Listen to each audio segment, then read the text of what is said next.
नमस्कार दोस्तों, Indian vaccination में आपका फिर से बहुत बहुत स्वागत है। दोस्तों आज हम जानेंगे कि एक आइसलैंड रेफ्रिजरेटर के लिए प्रिवेंट मेंटेनेंस क्यों ज़रूरी है।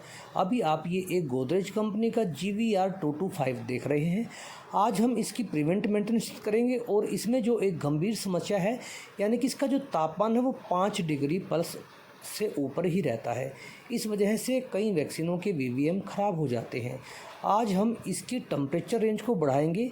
वो कैसे, सबसे पहले हम उसी को करेंगे। आप ध्यान से देख लीजिए। अगर आपके पास भी GVR225 है तो आप इसे इस प्रकार से ठीक कर सकते हैं और इसकी टेम्परेचर रेंज को आप +4 डिग्री तक लेकर जा सकते हैं। इसका कट इन पॉइंट भी आप बढ़ा पाएंगे इस सेटिंग के द्वारा। अभी आप देखिए, इसमें आपको कुल मिलाकर 3 इंडिकेटर जलते हुए दिखाई दे रहे हैं। हमें करना क्या है कि अब हमें इन इंडिकेटरों की संख्या को बढ़ाना है। उसके लिए आपको साइड में ये बटन दिख रहा है जो प्रेस करना है आपको कुछ सेकंड के लिए, और जैसे ही आप इसे प्रेस करेंगे फिर आपको इसको क्लिक करके इन सभी इंडिकेटरों को एक पैटर्न में लेके आना है। और जब 4 इंडिकेटर चस जाएं, यानी कि वो पूरी तरह से ग्लो हो जाएं, तो आपको वो वहीं पर रोक देना है। अभी आप देखिए, मैं धीरे धीरे करके एक एक इंडिकेटर को आगे पीछे लेके जा रहा हूँ। जैसे ही 4 इंडिकेटर जल उठेंगे तो मैं वहाँ पर उस सेटिंग को छोड़ दूँगा। अब आप देख सकते हैं कि चारों इंडिकेटर पूरी तरह से ग्लो हो रहे हैं। अब हमें इसको यहीं छोड़ देना है और फिर हमें अब कंप्रेसर को रिस्टार्ट होते हुए देखना है।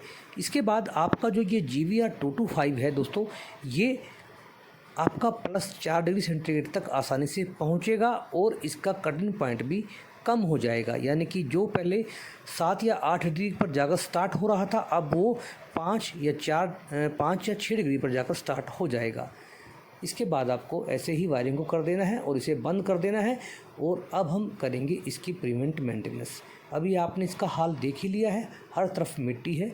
इसका जो हीटिंग कोयल है वो पूरी तरह से चोक हो चुका है।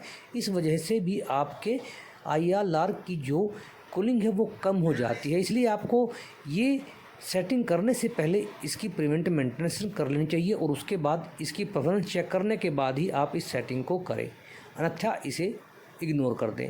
अब हम एक एयर ब्लोअर के द्वारा इसकी सभी अच्छी तरीके से सभी कंपोनेंट की सफाई करेंगे। विशेषकर जो हमारा ये हीटिंग कोयल है, इसकी सफाई आपको अवश्य ही लगभग 1 से 1.5 महीने में कर लेनी चाहिए। विशेषकर आंधी तूफान के मौसम में, बरसात के मौसम में, क्योंकि दोस्तों इस समय ही हमारे आइसलैंड रेफ्रिजरेटर पर सबसे ज़्यादा लोड पड़ता है।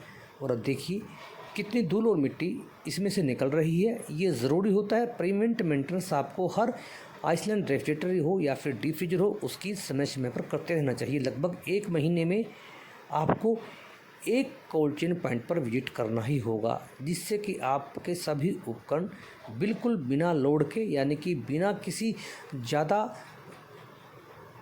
करंट को कंज्यूम करते हुए स्मूथली से चलते रहें। कोशिश यही है कि हम हमारे कोल्ड चेन पॉइंट की इस परफॉर्मेंस को कैसे बढ़ा सकते हैं। जो एक टेम्परेचर हमें अपनी वैक्सीन के लिए चाहिए +2 डिग्री से +8, उसे हम कैसे मेंटेन कर सकते हैं। उसी परिप्रेक्ष्य में प्रिवेंट मेंटेनेंस बहुत ज़रूरी है। अपने टूर को करते रहिए और अपने उपकरणों को स्वस्थ और साफ़ सुथरा रखिए, ताकि हमारी वैक्सीन भी स्वस्थ और साफ़ सुथरा रहे। वीडियो को शेयर कर दीजिएगा, चैनल को सब्सक्राइब करना मत भूलिएगा। धन्यवाद।